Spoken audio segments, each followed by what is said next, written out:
It's your lucky day. Ililipat ng ibang time slot pag bumalik na ang It's Showtime. Nagsimula na nga ang temporary noontime show na ipinalit pansamantala sa suspendidong It's Showtime na ipinalabas nitong Sabado, October 14 parehong oras ng It's Showtime. Nagtrending at pinag-usapan sa Twitter o sa X ang pilot episode nito, sa katunayan ko'y naging #1 trending topic pa ito, batay din sa mga post mainit ang naging pagtanggap dito ng mga netizen. Hindi tin-iPad at refreshing daw sa mata ang line-up ng mga host sa pangunguna ni Luis Manzano. Nag-blend daw ang personalidad ni Melay at Jenica na co-hosts na rin sa Pi Channel, ang interactive channel ng ABS-CBN na napapanood online. Natuwa naman ang mga netizen dahil tila nabigyan ng highlight ang hosting skill ni Shaina Magdayaw sa pagiging guest host nito.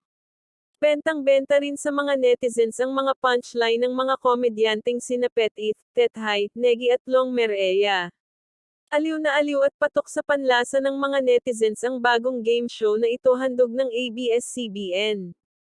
Kahit suspendido umano ang It's Showtime ay pinantayan naman nito ang kasiyahan tuwing pananghalian.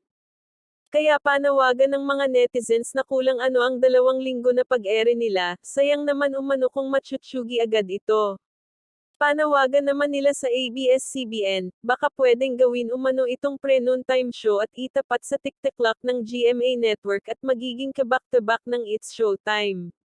Suhestyon naman ng ilan na ilagay sa time slot ng Minute to Win It bilang pre-prime time bago mag-TV Patrol, pang tapat naman sa Family Feud ng GMA7. Kaya naman inaasahan ng mga netizens na pagbibigyan ng ABS-CBN ang hinihiling sa kanila ng mga madlang people.